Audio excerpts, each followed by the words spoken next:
안녕하세요. 판도라입니다. 요거는 제가 1월 28일 날 오프라인 강의에서 했던 내용 중에 일부 보여드리려고 가지고 왔습니다. 녹화를 안 했기 때문에요. 저희 카페 분들한테도 도움이 될 것 같아서 제가 가지고 왔습니다. 연말정산시 전 직장 금액을 꼭 넣어야 하나요? 당연하죠. 사실은. 예, 전 직장 금액을 모두 입력해야 합니다. 전 직장 금액을 넣지 않으면요, 세액이 적게 나와서 과대환급 될 수 있습니다. 다만 연말정산에 대한 책임은 근로자 본인에게 있죠. 그렇기 때문에 그분이 나는 뭐 절대 아니 나는 그냥 귀찮아서 안 낼래요 이러는데 계속 얘기했는데 뭐 안 낸다 그러면은 그분이 문제가 이게 이제 더 많이 환급이 된다 그러면 그분이 책임을 져야 되겠죠. 그리고 이게 실질적으로 그분이 그 전에 직장에서 이거 신고를 하고 만약에 원천징수 영수증을 만약에 넣었다 홈택스에다 넣었다 그러면은 저희가 근로소득 원천징수 영수증은요 근로소득 지급 명세서 안에 있어요. 그래서 국세청에 로그인하고 제출해서 근로사업 등 지급 명세서 클릭하고 근로소득 지급 명세서 연말정산용 클릭하시면 나오게 됩니다. 잠깐만요. 이게 제출해서 이거를 제가 좀 보여드려야 되는데 제출해서 그 다음에 신청 제출 메뉴 있잖아요. 거기서 근로소득 등 간이지급 명세서 있잖아요.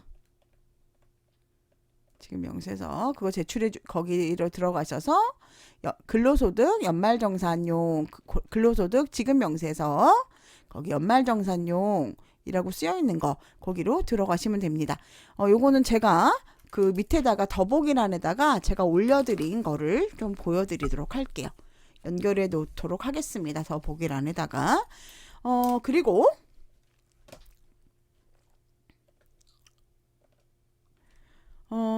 또 연차를 급여에 넣지 않았습니다. 이렇게 물어보시는 분이 많아요.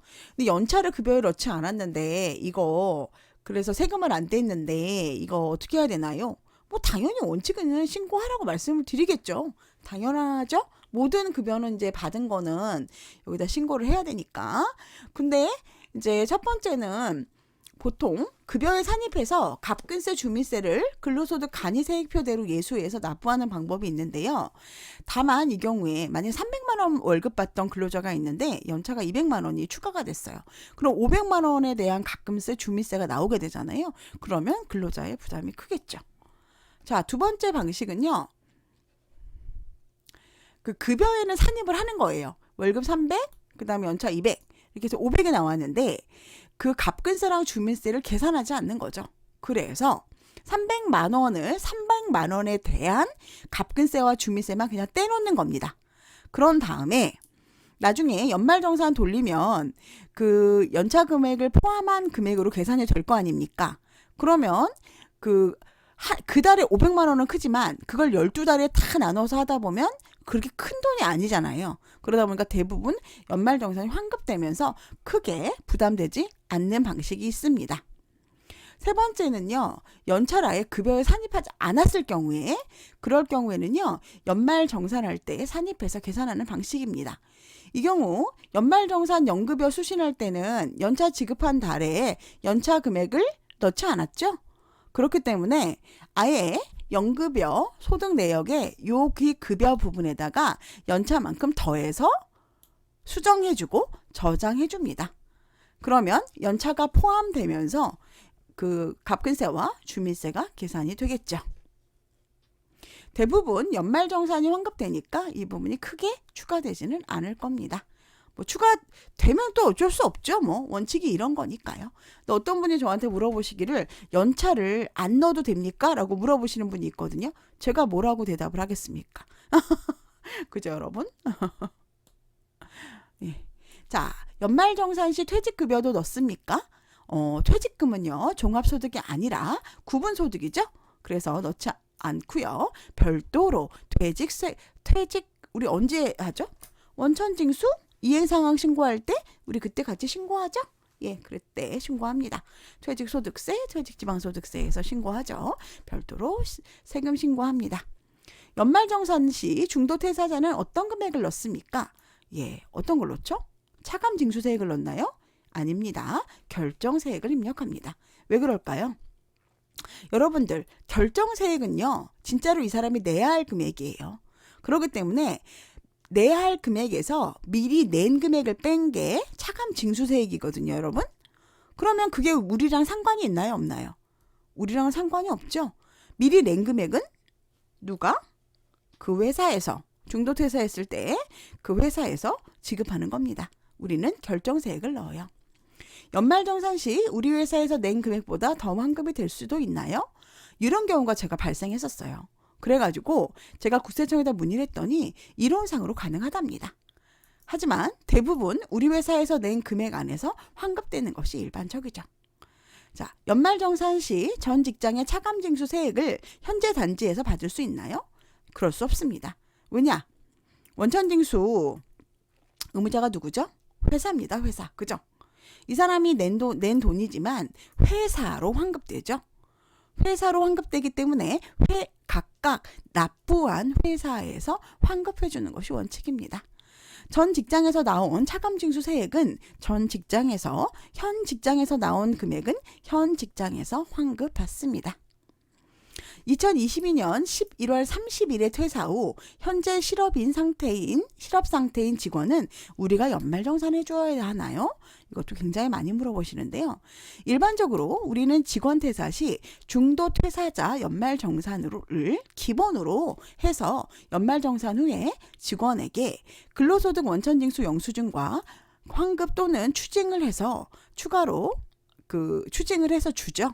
그러면 추가로 공제를 왜냐면 자료를 안 넣었으니까 뭐 추징이 되거나 이럴 거 아니에요. 추가로 공제를 원하는 분들은 5월 말까지 종합소득세 신고하는 것이 맞습니다. 자, 2022년 12월 31일에 퇴사 후 현재 실업 상태인 직원은 우리가 연말정산을 해주어야 하나요? 이건 역시 연말정산의 결과는 일반적으로 2월분의 급여에 반영되고 2월분의 급여에 대한 거를 원천징수 이행상황 신고서에 3월 10일까지 신고를 하죠. 그리고 그때 지급 명세서를 제출하기 때문에 12월 31일 퇴사자 역시 원칙적으로는 회사에서 연말정산 대상이 아닙니다. 5월 종합소득세 신고를 통해서 개인적으로 연말정산 하셔야 하고요. 신고는 홈택스에서 가능합니다. 그런데 여러분, 우리가 이분 거를 넣어서 돌려줄 수 있죠? 실질적으로는요. 그죠?